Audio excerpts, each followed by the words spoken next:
Bismillahirrahmanirrahim. Assalamualaikum warahmatullahi wabarakatuh. Waalaikumsalam warahmatullahi wabarakatuh. Alhamdulillahi rabbil alamin. Allazi wada'a an-nurul ma'rifah fi qulubil mu'minin. Allahumma salli wa sallim wa barik ala sayyidina Muhammad wa ala ali sayyidina Muhammad wa ala alihi wa ashabihi wa qarabatihi ajma'in wa man tabi'ahum bi ihsanin ila yaumil qiyamah. Raditu billahi rabba wa bil islami dina wa bi Muhammadin sallallahu alaihi wasallam nabiyyan wa rasula. La ilaha illa anta subhanaka inni kuntu minaz zalimin. Amma ba'du. Nggih. Jadi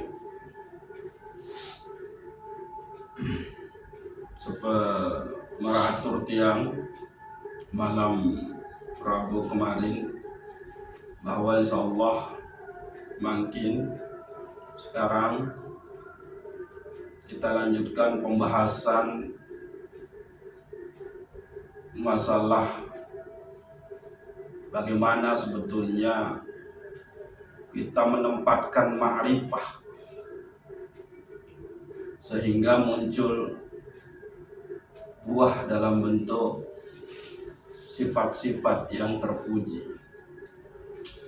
Jadi dulu kita pernah mengkaji tauhid asma, tauhid sifat, tauhid af'al, tauhid zat sisi Allah Subhanahu wa ta'ala.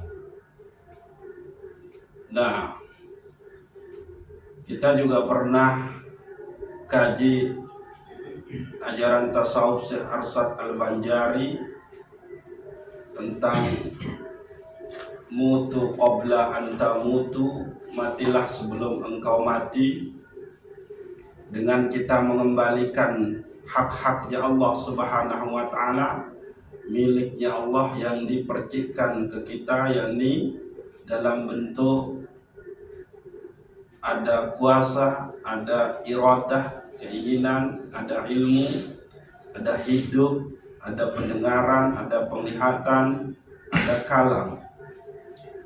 Maka kita kembalikan itu semua kepada Allah Subhanahu wa ta'ala dengan kita mengucap la qadirun, la muridun, la alimun, la basir, la hayyun, la basirun, la mutakallimun fil haqiqah illallah. Sehingga naiklah kita mengisbatkan hanya Allah Subhanahu wa ta'ala, yakni dengan sifat ma'ani, la qudrata illallah, la iradata illallah, la alima illallah, la hayya illallah, la sami'a illallah, la basira illallah, la kalama illallah.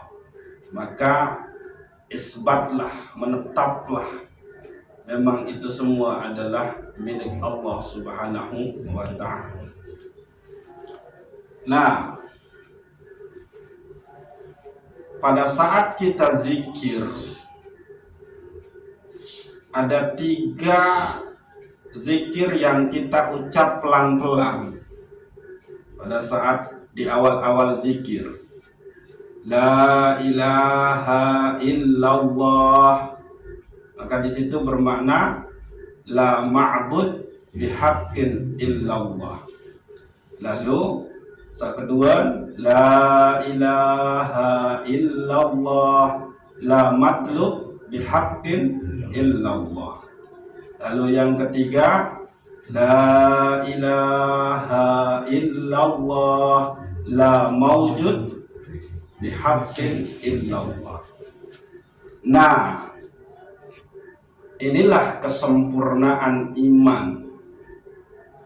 La mawjud bihaqqin illallah. Nah, sehingga inilah yang akan kita kaji sekarang. Maka doa yang kita baca pada saat sholat, yakni di doa iftitah, inna sholati wa nusuki wa mahyaya wa mamati lillahi rabbil alamin. Sesungguhnya sholatku, ibadahku, hidup dan matiku hanyalah milik Allah Subhanahu wa ta'ala, bukan untuk, lillahi rabbil alamin, milik pencipta alam semesta, milik pengatur alam semesta, milik pelindung alam semesta, yakni Allah Rabbul Izzati. Jadi setelah kita kaji yang ini, maka jangan lagi memaknai lillahi rabbil alamin itu untuk. Kenapa? Karena Allah tidak butuh sholat kita. Allah tidak butuh hidup dan mati kita.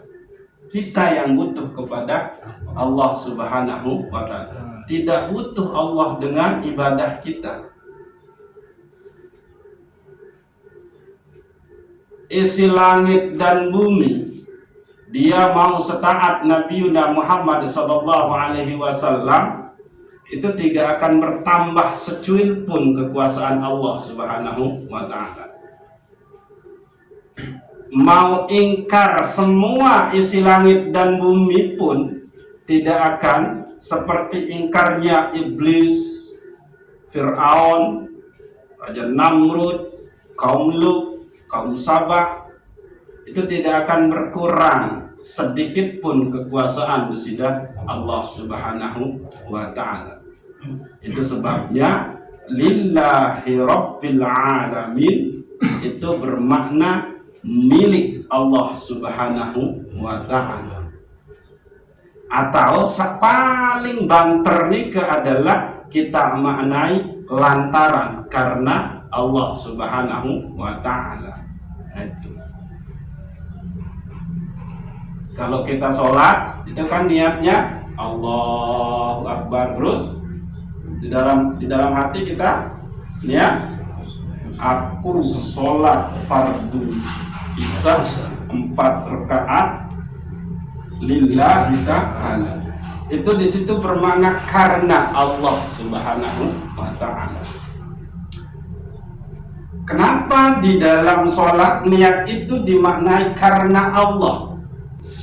Karena Allah di situ bermakna bahwa kita bisa sholat itu lantaran taufik, hidayah, dan inayahnya Allah Subhanahu wa ta'ala. Maka di situ kita maknai dengan karena, lantaran, sebab Allah lah kita bisa beribadah. Tapi berbeda kalau kita memaknai hidup dan matiku. Hidup dan matiku itu milik Allah Subhanahu wa ta'ala. Itu sebabnya inna lillah wa inna ilaihi raji'un. Dari Allah lah kita berasal dan hanya kepada Allah lah kita kembali. Itu dia. Oke. Inilah yang akan kita perjelas dengan kita mengkaji yang sekarang ini. Maka di dalam kajian tasawuf,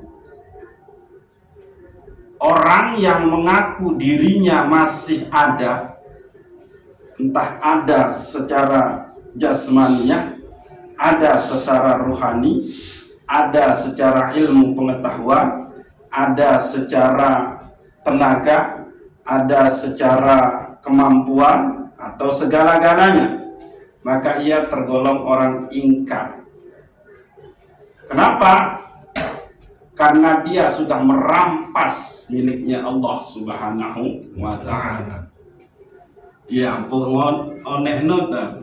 La ilaha illallah, la mawjud bihaqqin illallah.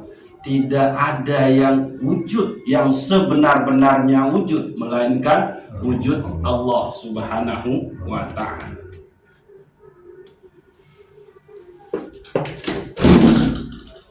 Oke. Supaya kita lebih paham nanti begitu kita masuk ke materi inti. Wujud berarti ini Khaliq, pencipta.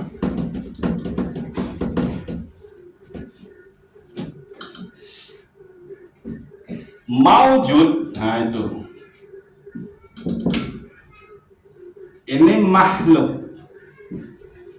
Berarti yang dicipta. Ini disifati dengan qadim. Terus baqo. Tidak ada yang sama, ada dengan sendirinya. Terus dialah satu-satunya, itu kan wujud, qidam, baqo, muhala, fatuhul hawadis, qiyamuhu binafsihi wahdah. Nah itu. Ini sifatnya dia. Lalu makhluk yang dicipta dia disifati dengan hadis atau hudus atau fana, akan rusak, akan sirna. Oke. Ini dibuat oleh Fahram. Oke. Berarti maujud diadakan oleh Fahram. Asbab ini. Ya suka-sukanya Fahram sekarang. Dia mau hancurin, dia mau gergaji, dia mau potong-potong, ya udah. Tidak adalah yang namanya asbab lagi di situ. Nah itu dia. Itu resiko dari yang diadakan. Oke. Selain dia qadim, baqo, muhalafatuhu lil hawadis, qiyamuhu binafsihi, wahdahniyah, di sini juga dia disifati dengan ahad. Oke. Kalau ini makhluk disifati dengan jamak, beragam, banyak.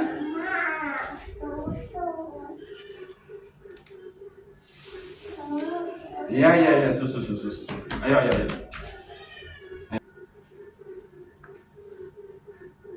Nah itu tuh ya.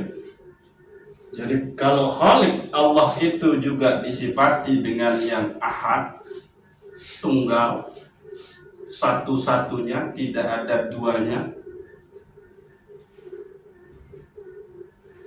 tidak ada keduanya. Nah itu. Nah sedangkan makhluk dia bersifat jamak, banyak. Lalu Allah Khaliq ini juga disifati dengan yang tetap, mutlak.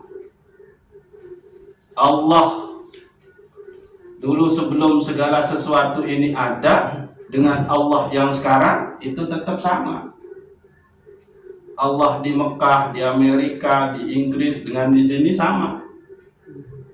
Atau Allah di Palembang dengan di sini Pak, itu sama. Qul huwallahu ahad. Sedangkan makhluk yang sifatnya hudus ini disifati dengan perubahan.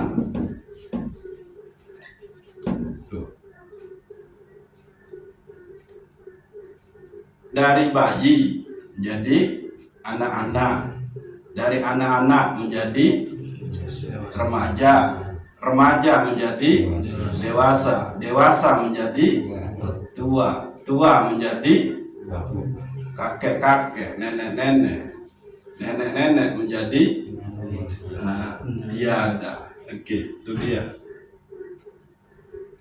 Nah, ini yang harus main dulu, yang harus diketahui, yang harus diimani dulu. Nah, sehingga Allah Khaliq itu wala syai'a ma'ahu, tidak ada sesuatu pun yang bisa bersamanya. Kalau makhluk, dia tidak bisa kalau tidak bersama sesuatu. Coba Tua Suka ditinggal sama Said Mainah 4 hari aja ke sekotong, atau ditinggal sama anaknya yang pergi mondok, entah uring-uringan. Itu. Jadi kalau Allah itu tidak ada sesuatu yang bisa bersamanya, tapi kalau makhluk tidak bisa kalau tidak bersama yang lain. Nah itu dia. Nah ini dicek aja ke kita. Oke. Terus Allah itu tidak ada yang serupa dengannya. Surat Al-Ikhlas ayat terakhir. Walam yakul lahu kufuwan ahad. Atau laisa kamislihi syai'un. Itu sebabnya dia mukhalafatuhu lil hawadi. Dia berbeda dengan sesuatu yang kudus, yang baru.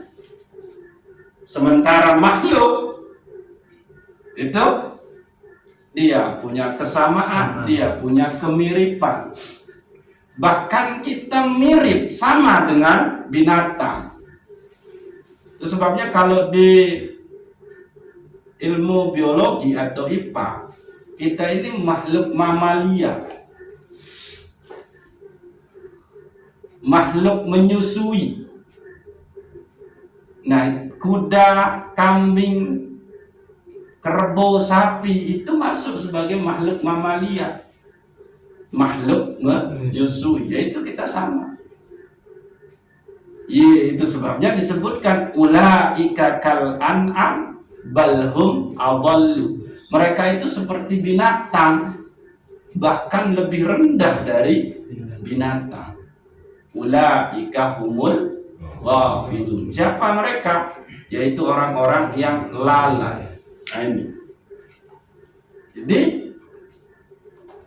Allah itu tidak ada yang serupa dengan, tidak ada yang bisa tidak serupa, tidak serupa dengan yang lain, sedangkan kita itu ada keserupaan dengan makhluk-makhluk yang lain. Oke. Nah, itu sekedar contoh ya. Tapi intinya yang harus kita pahami itu adalah bahwa kita dari tiada lalu diadakan oleh Allah, yaitu maujud. Ada mim di situ. Berarti yang diadakan. Nah, asal kata ini wujud. Tapi keberadaannya bergantung kepada yang hakul wujud. Ini hakul wujud. Kita yumkinul wujud. Bisa ada, bisa tidak, tergantung yang mau mewujudkannya, yaitu penciptanya. Nah itu. Oke. Nah, kita dari tiada lalu diadakan. Setelah kita diadakan oleh Allah Subhanahu wa Ta'ala, maka kita pun diberikan segala sesuatu, diamanahkan, dipercikkan segala sesuatu ke kita. Tapi keberadaan kita itu adalah wujud semu. Dia adalah tajalli, penampakan saja, bukan wujud yang sebenarnya. wujud yang sebenarnya itu hanyalah Allah Subhanahu wa ta'ala. Nah, setelah kita menyadari bahwa diri kita itu dari tiada lalu diadakan, setelah kita tumbuh dewasa besar, punya pikiran, punya ilmu, punya tenaga, punya kemampuan begini dan begitu, lalu kita merasa kita ada, inilah yang akan tidak selamat, nggak bisa pulang kepada Allah Subhanahu wa ta'ala. Sehingga kita harus pegang sebuah keyakinan bahwa fal ma'rifatu annal akwanal mahdumatun laula ijadul ilahi. Maka yang disebut dengan ma'rifah, mengenal akan Allah Subhanahu wa ta'ala, yakni annal akwanal ma'dumatun laulal ijadul ilahi, bahwa sesungguhnya segala sesuatu ciptaan ini, makhluk ini, ma'dumatun, adalah sesuatu yang tidak ada. Ma'dumatun itu asal katanya ada, kosong atau tidak ada. Nah, itu padam itu tidak ada, ada. Dia ada tapi tidak ada. Itu kita. Kita ada tapi kita tidak ada. Nah ini ma'dumatun laulal ijadul ilahi, kalau tidak dicipta oleh Allah Subhanahu wa ta'ala. Itu dia. Maka ketahuilah wahai orang-orang yang ma'rifah kepada Allah Subhanahu wa ta'ala, annal akwanal ma'dumatun laulal ijadul ilahi, bahwa sesungguhnya makhluk ini, dirimu itu, pada dasarnya itu adalah tidak ada kalau tidak diadakan oleh Allah Subhanahu wa ta'ala. Ijad. Itu sebabnya dulu kita pelajari dua nikmat dari Syekh Ibnu Athaillah As-Sakandari, yakni nikmatul ijad wa nikmatul imdad. Nikmat ijad, yakni nikmat kita diciptakan, lalu nikmat imdad, yaitu nikmat kita diberi segala sesuatu untuk tumbuh kembang kita, pertumbuhan kita. Nah, itu ijadul ilahi. Nah, itu pertama. Kita hakikatnya tidak ada lalu diadakan oleh Allah Subhanahu wa ta'ala. Ini harus menjadi keyakinan, bukan menjadi pemahaman atau pengetahuan. Nah, itu. Maka yang namanya sesuatu yang dimaujudkan, yang diadakan, itu adalah la haula laha lauhul ilahi, la quwata laha laulul ilahiyah, la naf'a laha laulan naf'ul ilahi, la durraha laha laulad durrul ilahi, tusmiru awsafan hamida. Kalau yang namanya akwan, ciptaan makhluk, la haula laha lauhul ilahi, tidak ada daya padanya kalau tidak didayakan oleh Allah Subhanahu wa ta'ala. Daya yang ada pada kita itu, entah itu daya berpikir, daya berbuat, daya segala-gala, itu tidak akan ada kalau tidak diberikan oleh Allah Subhanahu wa ta'ala.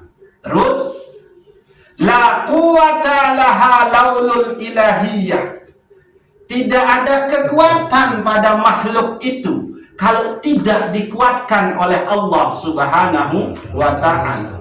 Itu la haula wala quwata illa billah. Ini ingat, ini bukan jadi pemahaman, bukan jadi ilmu pengetahuan, tapi menjadi keyakinan bahwa yang namanya makhluk itu tidak ada daya padanya kalau tidak daya itu diberikan oleh Allah Subhanahu wa ta'ala. Tidak ada kekuatan padanya kalau tidak dikuatkan oleh Allah Subhanahu wa ta'ala. Dalil walui landu marah misal satu itu tidak akan bergerak sebiji zarah pun kalau tidak lantaran izin Allah Subhanahu wa ta'ala. Itu. Dek, ya Allah, tidak ada daya bagi hamba untuk menghindar dari musibah ini, dan tidak ada daya bagi hamba untuk menjalankan ketaatan ini. Semuanya itu adalah lantaran Engkau. Itu sebabnya illa billah. Billah. Oke. Nih, diingat-ingat lagi pembahasan kita. Oke, billahi. Ini huruf apa? Tadi? Ba. Oke. Ini kita pindahkan ke sini. Ba. Nah. Ingat makna ba yang kemarin. Ba lil ilsaqi, yaitu ba bermakna menempel. Terus ba lil musahabah, yakni ba bermakna bersama. Ba lil isti'anah, pertolongan. Itu billah berarti saya tidak memiliki daya, saya tidak memiliki kekuatan illa billah, kecuali kalau tidak menempel denganmu ya Allah, kecuali kalau tidak bersama denganmu ya Allah, kecuali kalau tidak lantaran pertolonganmu ya Allah. Itu dia. Ini la haula laha lauhul ilahi. Tidak ada daya pada makhluk itu kalau tidak diberikan oleh Allah. Nih, billahi. Berarti hakikatnya daya dan kekuatan itu milik Allah. Datangnya dari Allah. Kita tidak ada. Itu sebabnya kita tercipta dengan penuh kelemahan. Oke, niki. Itu yang disebut dengan ma'rifah yang sebenarnya. Engkau harus meyakini bahwa di dalam makhluk, di dalam ciptaan itu tidak ada daya kalau tidak diberikan oleh Allah, tidak ada kekuatan kalau tidak diberikan oleh Allah. Terus la naf'a laha laula naf'ul ilahi. Saya ketelu. Di makhluk itu tidak ada yang bermanfaat kalau tidak diberikan oleh Allah Subhanahu wa ta'ala. Air ini manfaatnya apa? Menyegarkan. Sifat segar air ini diberikan oleh Allah. Air ini tidak ada apa-apanya. Itu sebabnya barang siapa yang begitu minum ini tidak memasang i'tikad bahwa yang menyegarkan itu hakikatnya adalah Allah, tapi dia bilang air ini, maka itulah yang disebut dia ingkar kepada Allah, pemilik segala sifat. Nah, itu yang pun terkena la naf'a laha laulan naf'ul ilahi. Tidak ada yang bermanfaat dari makhluk itu kalau tidak diberikan oleh Allah Subhanahu wa ta'ala. Nabi Malik Siti contohnya. Nasi, obat, tanah, manfaatnya adalah tempat tumbuhnya segala sesuatu, tumbuh-tumbuhan, tanaman, pepohonan. Tapi dia tidak bisa menumbuhkan kalau tidak diberikan oleh Allah. Itu.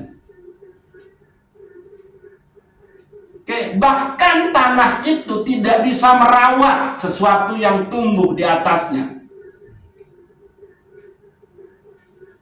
Tapi Allah yang merawatnya. Akhirnya apa? Allah kirim matahari supaya pertumbuhan tanaman itu bagus. Coba dicek. Tumbuhan yang tidak dapat kena sinar matahari, maka pertumbuhannya itu kurang bagus. Nah itu, tanah nggak bisa menumbuhkan secara bagus kalau tidak di situ lantaran Allah. Oke, ini bisa, ini tamu nih Pak Erik. Oke, itu yang disebut dengan la nafa'a laha laulan naf'ul ilahi. Tidak ada manfaat di narak bermanfaat le makhluk nu lamun ndek tebing sida-sida Allah Subhanahu wa ta'ala. La durra laha laula durrul ilahi. Tidak ada mudarat pada makhluk itu kalau tidak dimudaratkan oleh Allah Subhanahu wa ta'ala. Itu sebabnya Ashabul Kahfi itu tidak mudarat walaupun tidak makan selama 309 tahun. Karena emang mudarat itu tidak datang dari makanan, tapi datangnya dari Allah Subhanahu wa ta'ala. Jadi tidak akan mendatangkan mudarat. Mudarat itu paham tuh mudarat? Kerugian sesuatu itu. Karena emang kerugian itu datang dari Allah. Oke.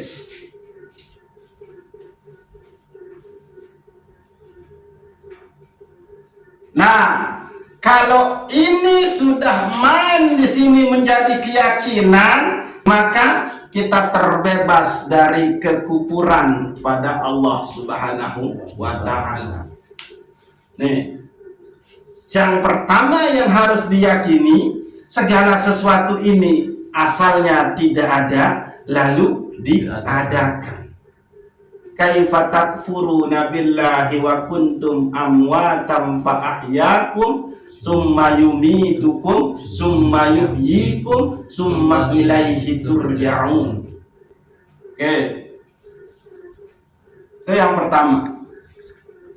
La maujuda bihaqqin illallah. Tidak ada wujud yang sebenar-benarnya wujud melainkan cuma Allah Subhanahu wa ta'ala.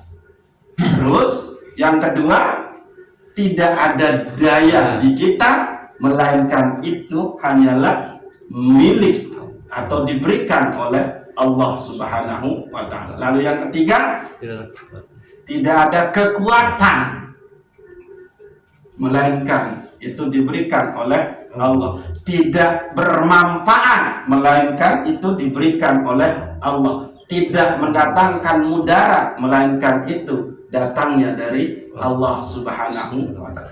Nah, kalau ini sudah menjadi keyakinan, maka buahnya itu adalah tusmiru ausafan hamida.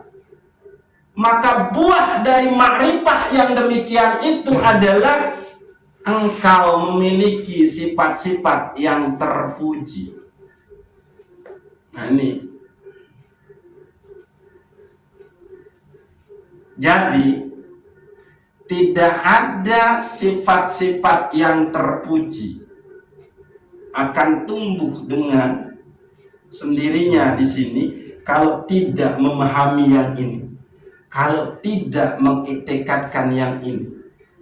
Contoh misalkan sifat terpuji dalam bentuk ikhlas. Terus sifat terpuji yang lain apa? Sabar, tawaddu, syukur, ikhlas, ridho. Ini tidak akan bisa tumbuh di diri kita. Walaupun kita sudah tahu apa itu ikhlas. Nah, selakuan makin diketahui nih, apa itu ikhlas, apa itu tawakal, tahu kan? Untuk tahu kan? Apa itu sabar? Tapi itu sebatas pengetahuan. Dia tidak mungkin akan tumbuh sebagai amalan batin kalau ini belum ada. Ma'rifah yang sebenarnya ini, kalau ini belum ada, belum menjadi keyakinan, maka sifat-sifat terpuji itu tidak akan pernah bisa tumbuh. Kita tahu itu semuanya, tapi dia tidak akan tumbuh di sini. Nah, yang menumbuhkan sifat-sifat terpuji itu adalah engkau ma'rifah, engkau harus meyakini bahwa segala sesuatu itu hakikatnya tidak ada, lalu Allah yang adakan. Sesuatu itu hakikatnya tidak memiliki daya, lalu Allah memberikan daya. Sesuatu itu hakikatnya tidak memiliki kekuatan, lalu Allah lah yang memberikan kekuatan. Sesuatu itu tidaklah memiliki manfaat kalau tidak Allah yang memberikan manfaat, dan sesuatu itu tidak mendatangkan mudarat, melainkan itu diberikan, didatangkan oleh Allah. Itu yang harus masuk menjadi sebuah keyakinan. Maka sifat-sifat terpuji itu akan muncul, tumbuh dengan sendirinya. Itu. Coba sifat terpuji dalam bentuk tawakal. Ada yang sakit, keluarga kita, semua dokter sudah kita pakai, semua obat sudah kita pakai, konsumsi, tapi tetap aja kita sakit. Artinya apa? Sembuh itu bukan di dokter, bukan di obat, tapi di Allah. Bukan berarti dilarang berobat, jangan sampai nggak berobat. Kalau nggak berobat itu juga melanggar syariat namanya, berdosa juga. Cuman itikadnya yang harus main. Sembuh itu bukanlah dari obat ini, tapi sembuh itu dari Allah Subhanahu wa Ta'ala. Nah, bagaimana kita akan bisa tawakal kalau kita tidak makrifah bahwa kesembuhan itu datangnya dari Allah Subhanahu wa Ta'ala? Nggak bisa. Nah, itu dia. Akhirnya apa? Oh, kalau kamu Pak jam 9 malam harus sudah tidur, bobok, nina bobok kayak bayi. Ya. Penyakit jasmani luar biasa kita perhatikan, tapi penyakit rohani yang belum makrifah kepada Allah kita abaikan. Bahaya nih. Sangat sisi bertumpu pegang teguh ojo pembarap dokter. Dia abaikan yang memberi ilmu kepada dokter itu. Itu tandanya. Bahaya nih.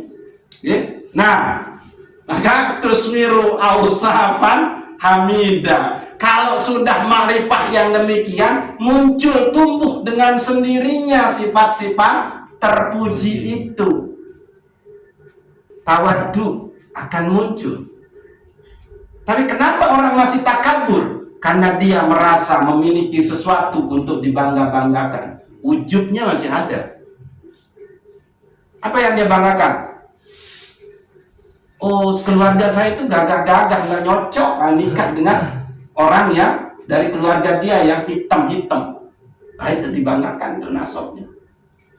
Padahal bukan dia yang membentuk rupa daripada keturunannya.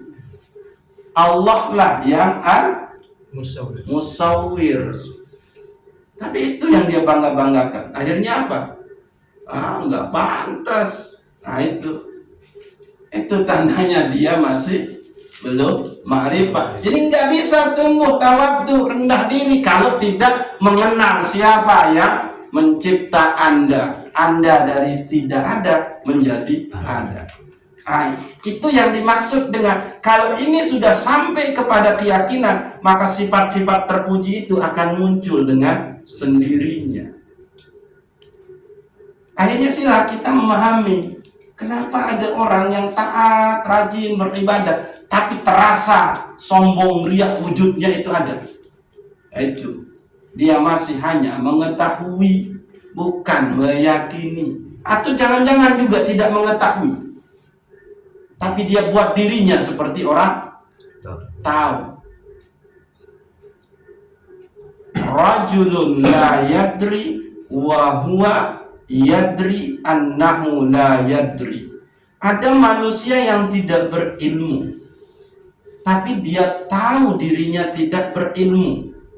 Lalu masih saja seperti orang yang berilmu. Tuh. Ini bukan kata saya, kata Imam Ghazali. Rajulun la yadri wa huwa yadri annahu la yadri.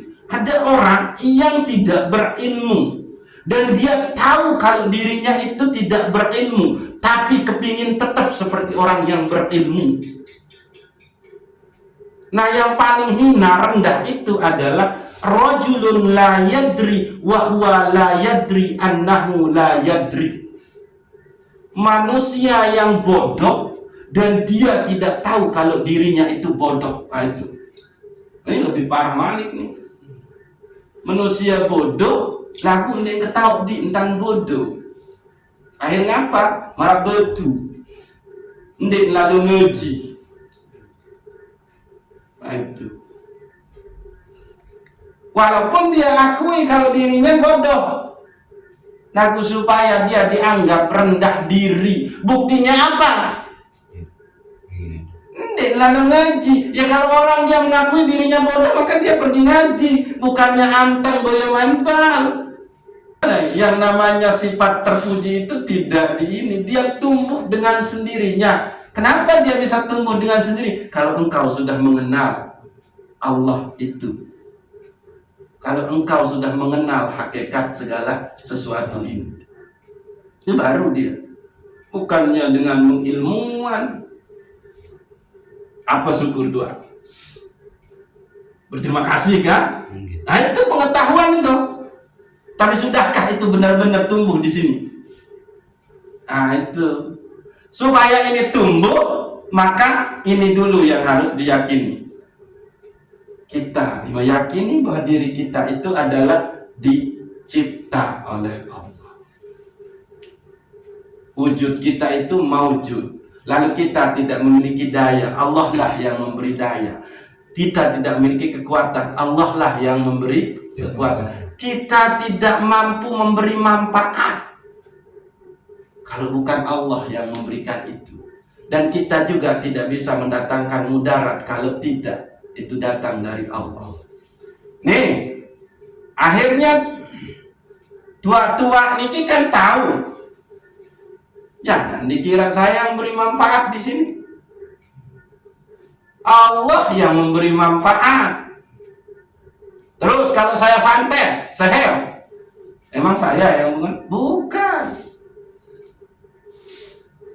Oke, itulah imanan kamil. Ini dulu yang harus beres, gitu. Baru akan muncul sifat-sifat itu. Maka iman yang sempurna itu adalah engkau meyakini bahwa segala sesuatu dan semua keadaan itu dicipta oleh Allah Subhanahu wa Ta'ala. Itu satu.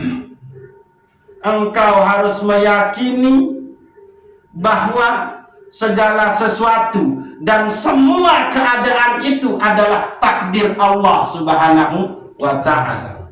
Yang ketiga, engkau harus meyakini bahwa segala sesuatu dan semua keadaan yang kita alami itu adalah tajalli dari sifat-sifat Allah Subhanahu wa Ta'ala. Itu dia. Ini harus main. Sehingga apa? Kembali kita harus bilang la qadirun, la muridun, la alimun, la hayyun, la sami'un, la basirun, la mutakallimun fil haqiqah illallah. Naik lagi ke sifat ma'ani, la qudrata illallah, la iradata illallah, la alima illallah, la hayya illallah, la sami'a illallah, la basira illallah, la kalama illallah. Barulah kita akan bisa menumbuhkan yang namanya sifat-sifat terpuji. Namun nikmat ini dingini, seluruh situ zikir. Selama kita tidak bisa meyakini bahwa kita bisa berzikir itu lantaran Allah, maka nggak bisa zikir kita itu nyampe diterima oleh Allah Subhanahu wa Ta'ala. Nah, jadi maka inna sholati wa nusuki wa mahyaya wa mamati lillahi rabbil alamin itu akan benar-benar muncul di sini, tidak sebatas sebagai pengetahuan kalau yang 5 ini benar-benar kita yakini. Nah, kalau masih ngandalin ilmu ya, yang ini taruh minyak di atas pintu gerbang tuh supaya menolak bala, nggak bisa. Itu masih itu. Kalau bahasa ininya masih primitif kita. Dalam bahasa Betawi masih udik, gawah. Itu. Ini kejamnya ngaji tasawuf nih. Itu semua itu dibersihkan. Oke, nggih. Allahu a'lamu bissawab. Assalamualaikum warahmatullahi wabarakatuh. Waalaikumsalam warahmatullahi wabarakatuh. Al-Fatihah.